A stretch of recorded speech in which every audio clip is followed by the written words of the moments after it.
Rocking Chair Session.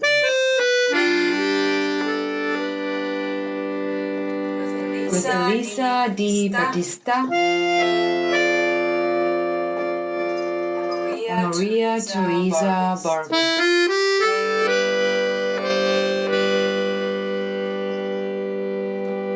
Hi everyone. Hello there, and welcome to RCS Rocking Chair Sessions, Volume 24 with artist Aurora Molina. Welcome. Hi Aurora. Hi. Thank you for having us. And just as a little background, we started talking before the show, and I said, no, hit play, let's start recording now. Let's just jump into it today. Let's start talking about your school. Maria, questions? Yeah, we were just talking about earthquakes in California, and that those were actually the reasons that you decided to study in Madrid, right? Yes. Because I saw that and I was like, what? She studied in Madrid? I want to know more about that. Can you talk a little bit more about the decision to go there and how the experience was? I finished FIU in 2007, and I gave myself a year just to experience what being an artist was. So I took my first studio was here for a year, and during that time I applied to several schools in the States, but out of Florida.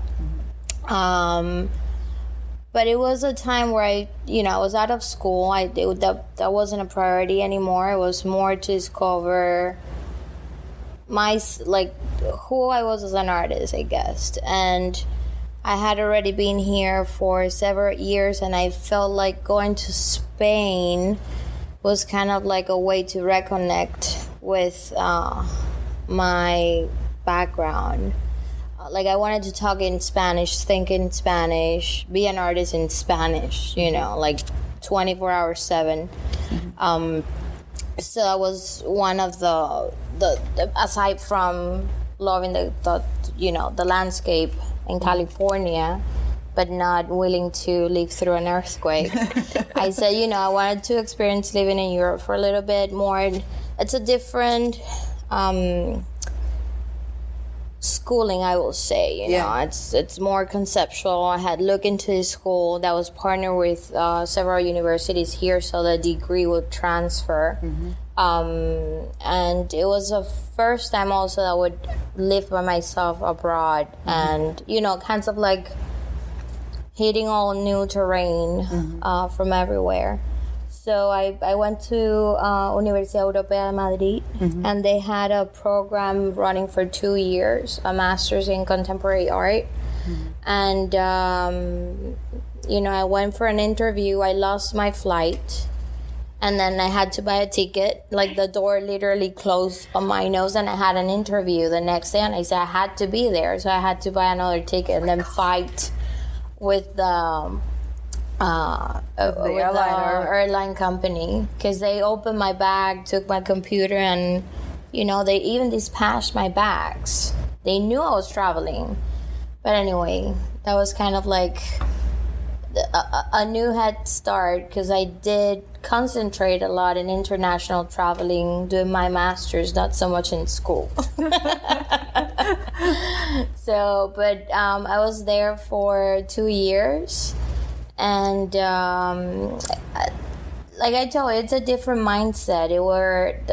The one thing that I didn't like about school here, or different MFA program, was that it's a longer period of time. It's 3 years, and you kind of like have to go back to our history and I feel the master is something that you do a research on. Like you already have graduated, you already have selected a media, kind of like you started to jolt already with different ideas, and a master should be okay. Let me go like full circle on what I have in my mind.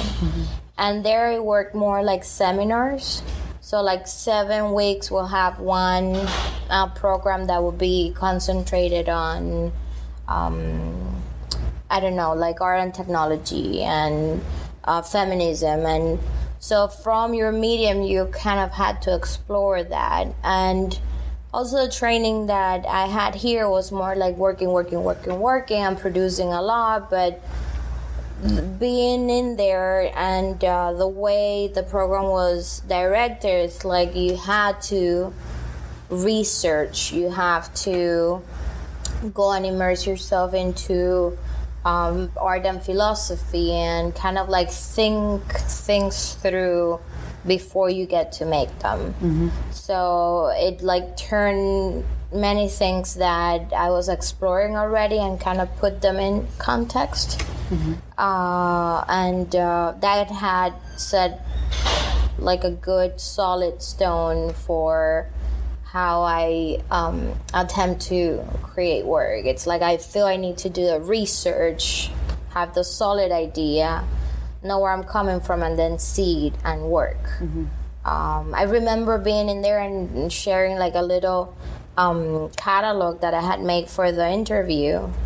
And my classmates were like, what? Like, what time have you had to produce all this work? It's like, if you don't work, it's like it's visual arts. If you don't see it, and they said, no, but we don't, like they were so impressed. And they said, no, it's not like that here. Like, we kind of like see it and have thousands of projects, and then if we get granted, we could just go make them. And you know, like I kind of appreciated both sides. The fact that here at school they push you, and there it's kind of like you push the thinking. So I think you know, like that makes you get the both halves, kind of that, yeah. So, but I did had a chance of you know, like be just bombarded with museums and see all these things that have been talking about here in art books, and that was just, it's like you become addicted to traveling and learning and looking at art. So, and Madrid is like such an amazing city, you know, all the museums and all the artworks that they have there, and it's so. And let's not talk about food. Yeah, it's just really amazing. It's really great city. I've done some traveling, and it keeps being my favorite city. Madrid, really? Yes, and I always tell everyone that I will retire in Toledo. Like that's, you know, I see myself just having a studio there. And like I'm 35 minutes away from Madrid, so maybe one day. I don't know. If not, maybe it's always an option. How were you able to stay there? Did you get a student visa, or was it? I did. Yes. Is it easier because I know you have a Cuban? You were born in Cuba, right? Yes, I was born in Cuba, and I came here when I was 16 years old. So I did. You still have a Cuban passport as well? No, just to swipe my ass with. I'm sorry for the bad words, but no, literally that's the only thing that's good word. The Cuban passport's not. I mean, it doesn't allow you, other than being a Cuban going to Cuba, it's not worth anything. It's not worth else. anything. Right. So when I was a citizen already, and I just, you know, did all the paperwork, and I was able to get the student visa to go. And, you know, for that, like, you have to legalize and translate your degree here for the university there, for them to accept that you're a transfer student. Yeah. And then they grant you a student visa for as long as the program lasts. So yeah, I had to do the opposite way because I had all the degrees from Austria and then went to San Francisco to school, and also like the student, like it was such a big hassle, you know.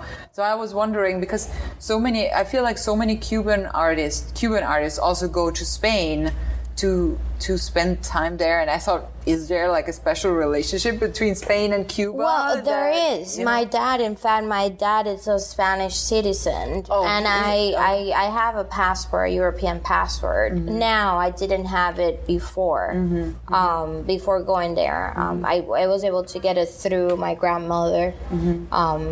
But yes, like, in that case, I would have been able to just go without European passport. And in Cuba, being Cuban, like, you could literally say, other than, you know, interracial and the criollos, Cubans are Spanish descendant, 100%. There's no natives. So our customs, like I remember the first time before going to live in Spain, the first time I visited, I just remember I haven't been back to Cuba.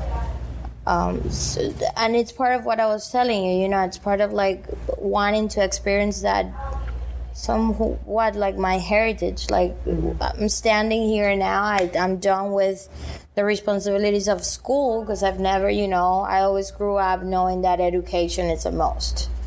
So once I was out of school, it's like, okay, you know, I want to keep studying. I wanted to explore more, but I felt like as part of my identity and my heritage, I wanted to discover that. But I didn't, you know, like I never thought about going to Cuba to explore that because I don't feel like there's a connection anymore. It's not part of my, you know, it's part of growing up and who I am, but it's like there's just no possibility to just go back and say I'm gonna study here because once you leave, you lose that link. Like you're not welcome there anymore. Basically, at least from the time that I left in 2000. Things have changed. Fortunately, I don't have family there, so I don't have to go or visit or like.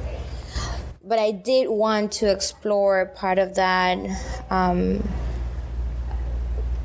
heritage, you know, like my grandparents were from Spain. I grew up hearing stories. My sister, when I was 4 years old, you know, sat me in front of a board and asked me, like, where were the names of the big ships that Columbus came to Cuba and who was the king and the queen. So it's like, you know, I always blame her. It's like, you fitted that on me. This is your fault that, you know, that I love to be a world traveler.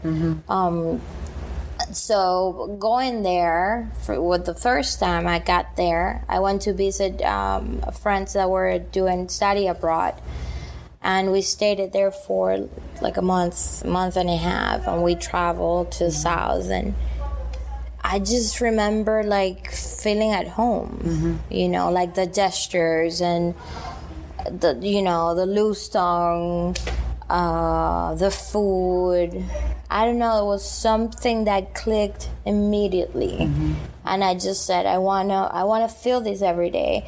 I remember in that time, I remember telling a friend, it's like, it's been so many years that I've been in the United States, but I don't feel like I belong here yet.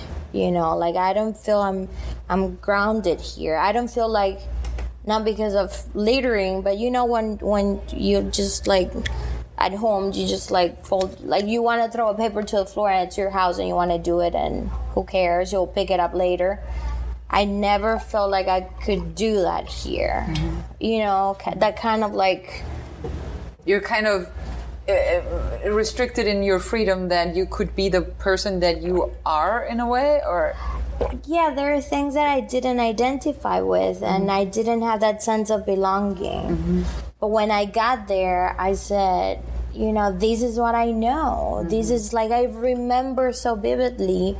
I was doing a lot of work on like looking at the elderly and the relationship, the human relationships. And during that time, I lived in a building, but the neighbors were Hispanic, so we had close relationships with the neighbors, like, you know, and that kind of like clicked back a little bit to being in the place that I knew that I grew. Not that sense of like your neighbor, it's like you don't know it. It's you know, like I always felt, and I did explore this a lot when I was doing a series of photography. At the very beginning at Miami Dade, I remember I just have gotten here. I was in high school for a year and a half. I didn't speak English, so I didn't want to fall behind in schooling. because you have to do all those Spanish, English levels, and then do the core courses for, you know, like have a regular Like scheduling. degree, right, to get into the regular classes for the associate at Miami-Dade. And I felt like, you know, this was gonna like put me back to 1 year, 2 years. So I did a program at Miami-Dade that was a jumpstart program. It was like full-time English, and if you do that during the summer, then you could test and pass like 3-4 levels of English. Like So ESL, English as a second language, or something. this was when Miami-Dade did like the CBT college placement test. So if you did a ESOL classes, that program, that Jumpstart program, then you tested the CBT and then you could get into regular classes. So during that time, that photography project happened because the only classes that I could sign up for that didn't require the golden rule, which is X amount of writing that you had to do that proved that you were, you know, excerpt in English, which I wasn't because I hadn't been here for a long time. I took a photography class. And then in there, like, it's like, okay, I'm getting used to the equipment, like, and I talked to my professor at the time, Joseph Tamargo, and he said to me, okay, and I was like, you know, you're not allowed to be on the streets, or like, you know, you go from school to home, and then like I was trapped in an apartment basically, you know. I didn't know the city. My parents wouldn't let me out. Everything was very new, very like convoluted. And he said to me, why don't you try to explore something that you know that you could find in here? So that was kind of like my escape.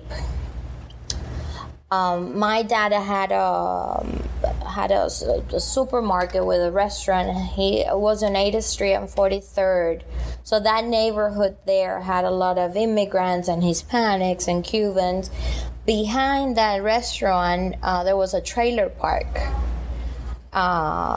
And then all of those people were my father's clients and my grandfather's clients. So I had like an open visa, talking about visa into their houses.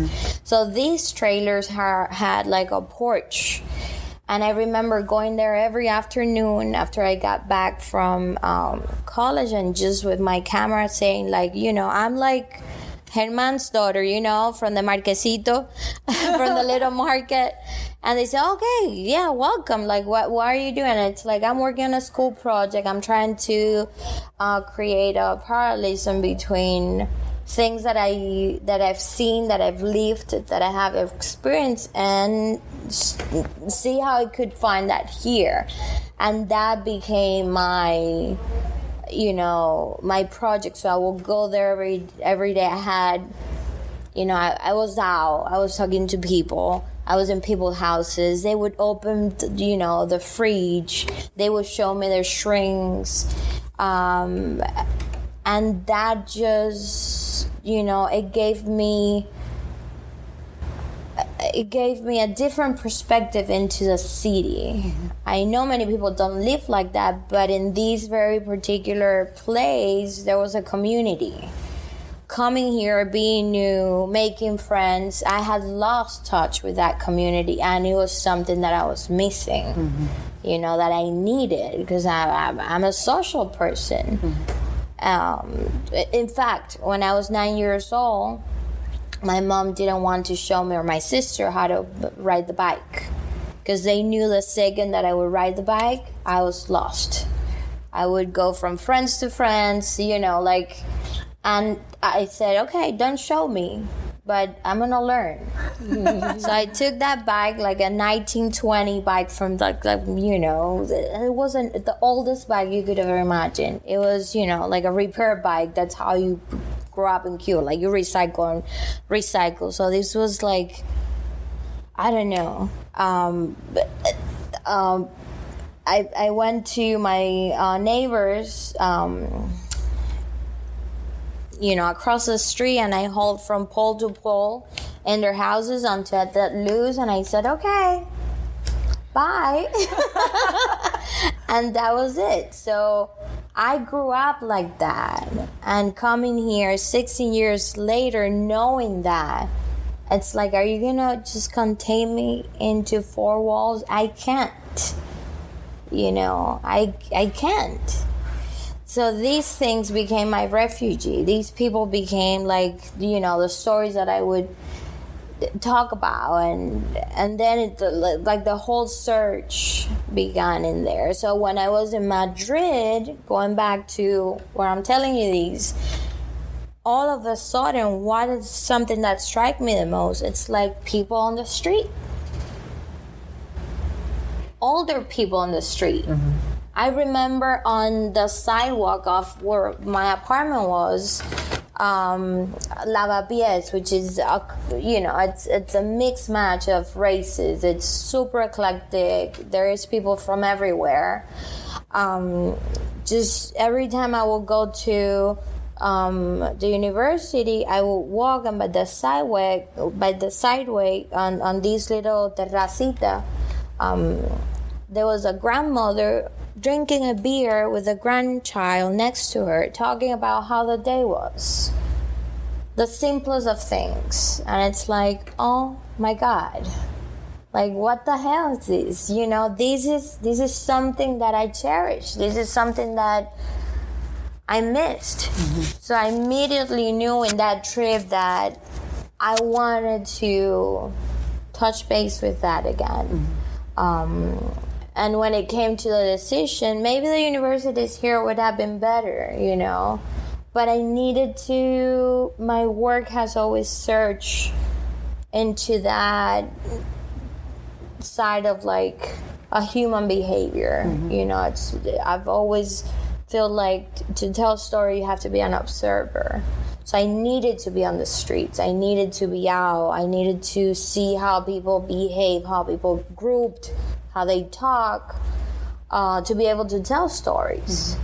Mm-hmm. So that's when I said, I'm gonna go away, because I think that's gonna help me more than having, like a different degree from a different university. This is where I feel like, it's gonna ease that need of looking for being on the streets surrounded by people. I'm not saying that here it doesn't happen. Maybe it happened in New York, maybe it's a different place, but like I told you, I needed to feel that in Spanish. Yeah. Kind of like that. That's how I could like, for me, round it up, it's a feeling like coming home in a way, It's like it's not like the homeland where you were born, but where your ancestors were born, or not even ancestors, your grandparents were. So it's kind of like you have that land in your blood in a way, It's kind of like this. It makes me almost cry, because I feel like Austria sometimes, I'm like so split off with Austria that I'm like, kind of trying to ignore that. But maybe the same thing with you and Cuba is a little bit, right? Yes, so and like this ambivalence, that like that you're made out of that. But for me, for example, San Francisco was always the home that I felt the most at home in that city.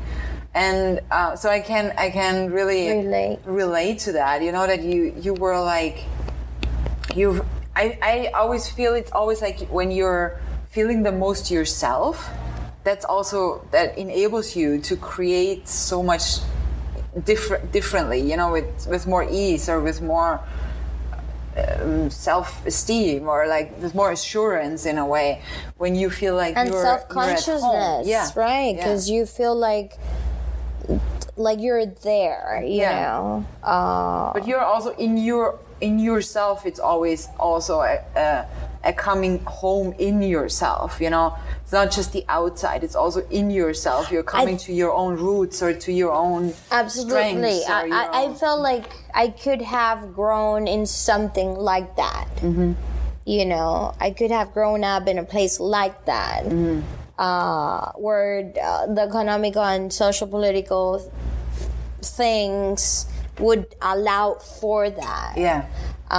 So I felt like it was the best of things, you know. It was like I was in like it was home. That's how I could describe. And many other people that came for the time that I was there. I don't think I was there never alone. Like I would have people coming in and out, like visiting and staying, and so it's you know, I got to know the city very well too. And you know, now I make it a point to go every year to go see friends and just, you know, just be there.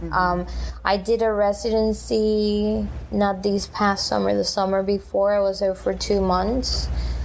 In Madrid? In Madrid. And I also made it a point to be on the streets to make a project. Because I feel that's part of, you know, it's an intrinsic part of that city. It's like people are on the street all the time. They're talking to you, and I don't know, there are no layers. It's different. It's a very different culture. It also reminds me, like in Italy, like South Italy, you also have always like the oldest people are still sitting like outside, you know, and like talking to everyone. And Cubans for Spanish, for it's different. There's a different, like I would say I'm Cuban, it's almost like your family, you know, because it until the War of Independence, Cuban, you know, it was Spanish colony. Yeah. So my grandfather came to Cuba, and he even like had to change the name because of like political reasons. So I do have family there still. And they're very grateful, because during that time that my grandfather came to Cuba, he was the one that supported them in Spain. Oh, wow. Because Spain was going through like a really, really bad period in that time, economically. And So, you know, like still there is that connection. But you know, like I really, it's a place that I really have in my heart. I'm curious, because 2 years goes by so fast. So were you able to get your European passport after those 2 years or before? No, it was after, because I came back and I was curious, like why come back if you fell in love with Madrid? What brought you back to Miami? My family was here. My boyfriend was here too. He could have gone there because, you know, he could have managed to get his European passport too. But that was during the economical crisis. I came back. I left in 2008. I came back in 2010. So we were going out of the bubble, but they were in the bubble. Yeah. So my friends, like, it was just not a good time to stay. Maybe if that economical situation wouldn't have happened, I would be there, most likely. But it wasn't just, you know, like everyone was out of job. A lot of people were leaving Spain. It was a rough time there. And then we were getting out. So also the fact that I never lose track of becoming a professional in these fields. So for me, saying, okay, if I stay there, I'll probably have to work in, I don't know, in something that's not related to these, because there's no, there's a little bit of private collectors that buy off the work. So most of the artists support themselves with different scholarships, grants from the government, and that was just out, you know. If there were 20, maybe there were 5. And these were people and artists that were already established and well known. So in that sense, I prioritize to, you know, like, if this is what I have invested time, this is what I'm going to be, then I shouldn't be thinking about, you know, economy. I should be thinking it's like, how am I going to make it from here, not not it's like it am I gonna be able to, you know? So that's what I decided, just it's not the time for me to stay, because I need to feel like secured on that side, stable, and then be able to think. I didn't have that idea of the artist being like, if you're gonna be an artist, you're an artist everywhere. I think you need the means to be an artist, because if not, it's like, how are you going to support yourself? Like, you need to have so many other things that are, you know, like they're how can I say it? Supporting you, like in like ways of income, different ways of income, or right? But many things that, like, emotionally, economically, that need to be level, in a sense, for you to say, okay, I need to concentrate my time and do my work. You can, So this is true. Yeah, you have to establish that freedom. So you have to have a roof over your head. You have to have money for your art supplies, for your food, and then you can think about making the work. Right? So I knew I had that here, you know, and then I needed to start somewhere. So that for me needed to be like a peace of mind. Yeah. So I came back in 2010 and I got my studio. And try many shows here and there. I hadn't been producing a lot because I had been thinking a lot. So for me, it was a time of digestion, you know, like, let me think about what's the next step. So I was working during that time. My thesis was concentrated on, the whole research was done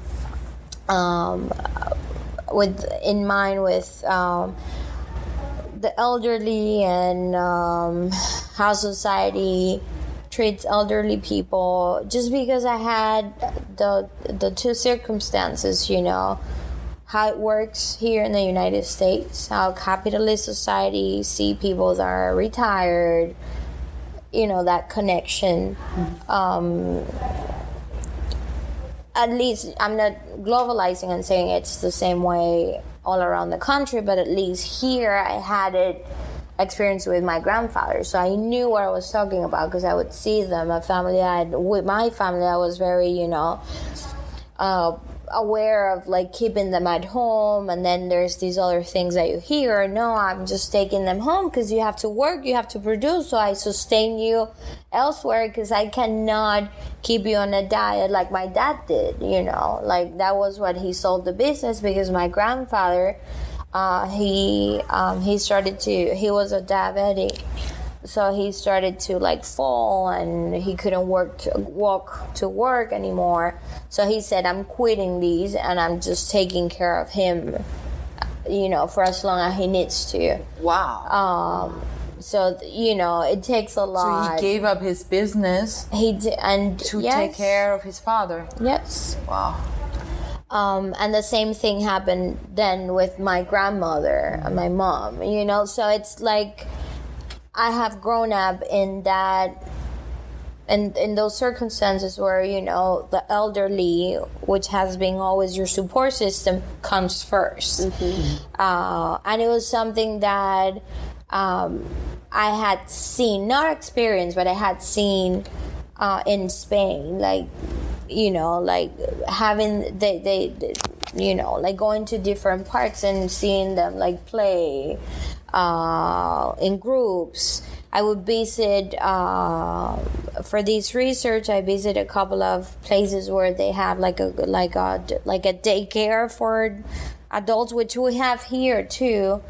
So, you know, like I was exploring all of that. Also, I think I was getting ready to let go on my grandparents because they were getting older. So it was a time that I also started to become conscious that they wouldn't last forever, that little by little life diminishes and they had a good life. So I was paying a lot of attention to that. At the same time, I wasn't here. Yeah. I was they talking were in about Miami. yes, I was talking about them, but I wasn't with them. But like, for example, this is such a funny story. My grandfather had like a slight beginning of Alzheimer's. So of course he wasn't aware of like TV, social media, computer, like all of that. It's, it was too much. So I would call home and he would sit in front of the computer so we could chat. And then he would tell the neighbors to turn on the TV at 7 because I would come up on TV. Oh my God. It was so funny. Living there, I came for Christmas. I came a couple of times. But I was talking about them, and there was one point that I made these sculptures for the final project of the thesis, that I combine video and photography, sculptures and textiles. It was a whole, and sculpture a little bit.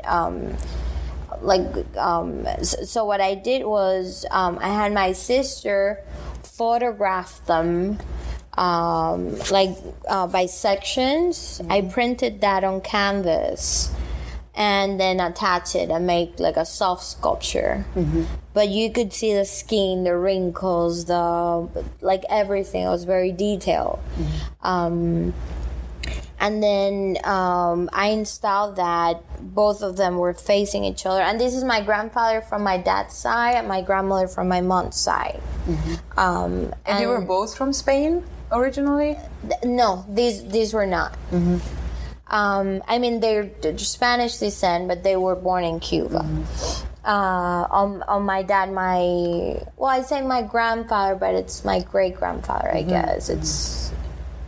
But my dad's mom was born in Spain. That's why he was able to get the European passport, and by that I get mine. Anyway, so the two sculptures are facing each other, and they're holding on this walker that's kind of like hold center, but like if they're walking into each other, but like there's no way to the walker, it's two walkers in a centerpiece. So they were confronting each other at the same time, and they were torsos, and the hands were holding this walker made out of plastic, So on the back it had this video, and there were conversations of me talking to them on these times that we would chat, asking them how the day went, like what did they do. I woke up, had coffee, So that happened in that piece. So when I came back, I was left with the desire to keep exploring that, and that's what I did. So being here, I started to, my media had been fiber art, so I started to pay attention to the material and the capacity of the material and the purpose of it. So I remember my grandmother had always been obsessed with stockings, like pantyhoses. And she started to, giving me everything, because she had been a seamstress. So I learned to use a sewing machine to embroider, all of that when I was very little. So when she started to see me using different fabrics, like she would cut out shirts and say, hey, use these. Or like, I don't know, even like the straps of the bra, like she would change them all the time. She would give them to me. So I started to have all these items that had a sense of like a persona, like, these had been used by. So I started, the idea of recycling again. Yes. So I started to look at those materials, and I remember like I was doing a lot of 2D, but the 2D kept coming up. And my dad, who's an artist, said, why don't you try taking it off the canvas? Don't do it on the wall anymore, because we do have that obsession. It's like everything as an artist is 2D or 2D. That's the conventional way. So I started, I said, okay, let me just take it out completely, not parts, but completely. And I started to stuff the stockings that my grandmother will give me, and started to make figures and forms with it. So the stocking became like a skein, you know, like a deep layer of skein of someone. And it also had this quality that you could wrinkle and you could stitch and you could attach. So I started to play a lot with that, and that's why I did a whole series that had to deal with the beautiful and the grotesque, because I felt like in this society the beauty standards almost imposed and deny to get older, to have the wrinkles, to have the white hair.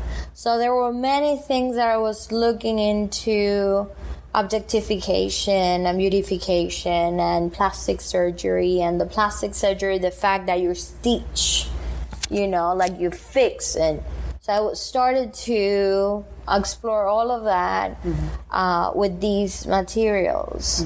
And then I felt like I want them to, and I would take them home. It's like I would see with my grandma, it's like, okay, you attach the legs, I'm gonna start attaching these. And I started to make tons and tons of these sculptures.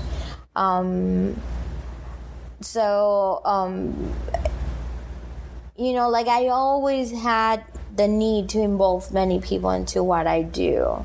Like a workshop idea almost. Well, you mentioned your dad is an artist. I'm like, did he, like your grandmother taught you about fibers and stitching and all those things from an early age? Did your father also help influence and build your practice as an artist? And how so, if you could talk about that a little?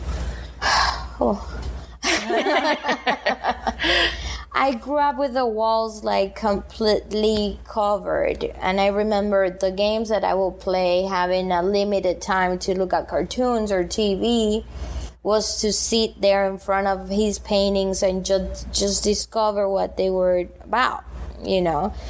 He's a figurative painter, but like he likes to call his work Guarapalanganas. It's a made-up name.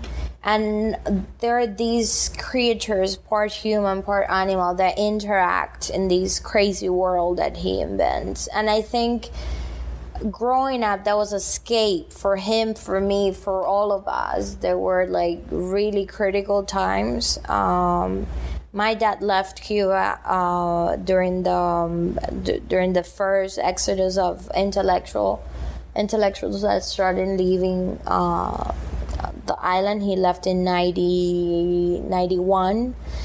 That was after the special period began in Cuba, which is when everything was, you know, there was no food, there was no fruits, you know, like everything crumbled together with the wall. So he had to leave because it was a time that they wanted to do a lot of propaganda through the artists and export this image using the artists as, you know, figurines, you know, like puppets. They will spread them out with different international prices and whatnot and tell the world, hey, you know, socialism and communism, it's happening here and we're all good and dandy, you know. Meanwhile, they supply artists, the government, and because the politics and the cultural institutions are one; they're not separate. The cultural institution they depend on the government. Exactly. Right? Yeah. So the artists didn't have any art store to go to. The government will supply that for them. Therefore, the government will expect them to sort of like narrate a different story. And my dad being a figurative abstract painter. He could tell any story he wanted behind all these creatures, but then they want him to start to paint very specific things. And being who he is, he said, no, I can't. Like, I don't know how to do anything else, and no one is going to tell me what to do. Like, precisely this is what I picked these. It's to tell whatever I wanted to. He was an art instructor at a cultural center, and he had won during that time an international painting prize in Ecuador. So he left to Ecuador, and once he left, he had to get asylum, political asylum. He had to declare, like, as a political, like, what would be the political reasons that he left. So he had to declare to talk to a radio station, and therefrom he was banned. Were there repercussions to your family? Yes. They came the next day. The next day they came to my house, and they wanted to take every painting that he had painted. They went to his studio, which was like a little room on the back of the house, confiscated every art supply that he had.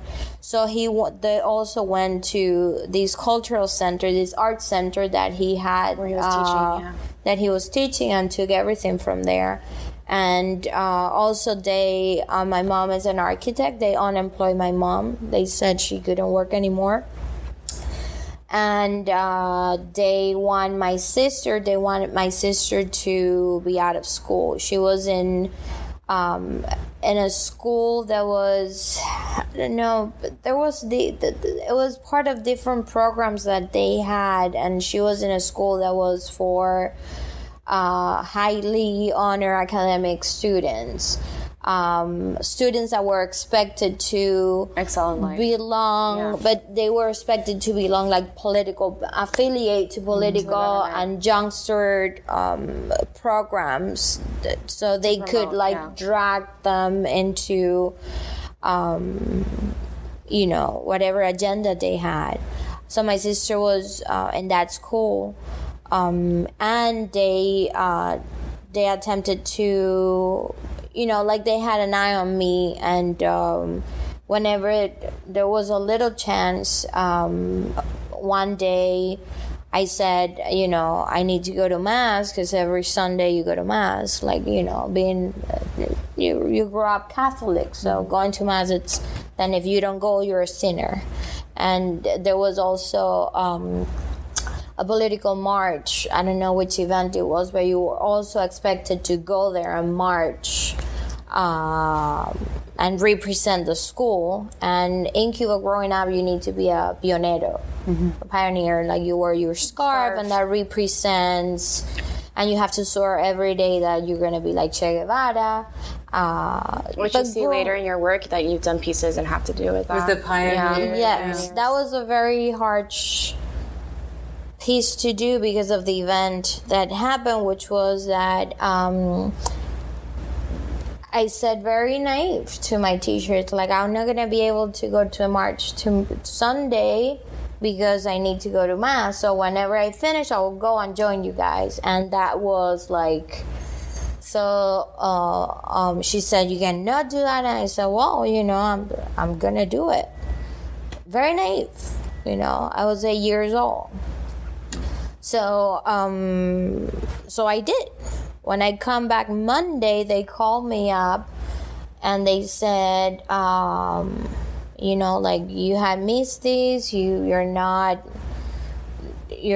weren't supposed to go to church, and therefore there are gonna be repercussions. And every morning you have to get, like, the whole school gets together. You sing the anthem. They said the news of the day and whatnot. And then they call me up, and in front of the whole school, they take off the scarf. And they say the reasons, and they put me up like an example for the whole school. And like you feel like you have done something horrible. But I knew what it was about because I grew up in a house that I grew knowing that this is happening, that my dad is not happy where he is, that my sister, it's not going to have any possibility, that, I remember eating my last apple. Like, I knew things were going kaboom, And that's when you finally, 2000. And I said, okay. Like, of course it's embarrassing, but it's okay. And then I asked my mom, and she sat with me and she explained very literally where things were happening and why they were happening. But 8 years later, the whole family was able to reunite. Great. My dad was not allowed to enter the country. My mom wasn't allowed to leave. Then my dad put the claiming process, that took 8 years. And during all those years, it was very painful because, you're all of a sudden, you go to school, you come back, and they tell you, hey, your dad is not here anymore. And it's like, as an 8-year-old, even though you don't understand, like, yes, but why did my dad left? Like, what's up with the government? Like, you don't understand certain things, even though they're telling you, and I think that was very helpful, because it had helped me grow up with a different sentiment, like always knowing that they were there for me, that this was just a process, as many other people go through different processes. This was the process that my family had to be able to give me and my sister and my family as a whole a better future.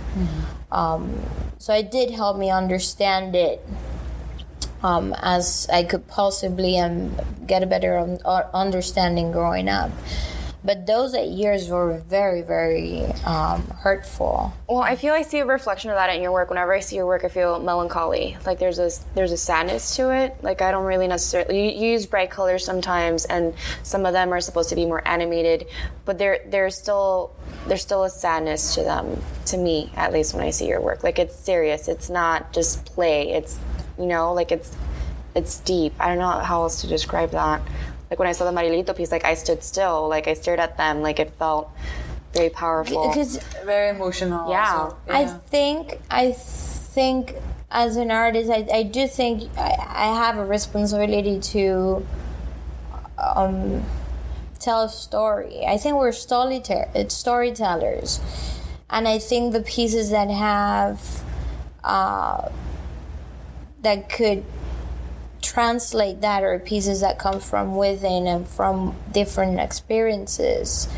So, and I feel often those experiences that are the hardest in our lives then give birth to those to the artworks that are probably the most powerful also for other people. It that they transfers can through. relate, because it kind of like the depth of the emotion is kind of that is what's translating to the other person, even if they didn't go through the same experience, but they can still relate to that emotion that is being expressed. Absolutely. Mm-hmm. And I think so I came back in 2010, started to get my studio, keep working on this subject of the elderly, the beautiful, the grotesque.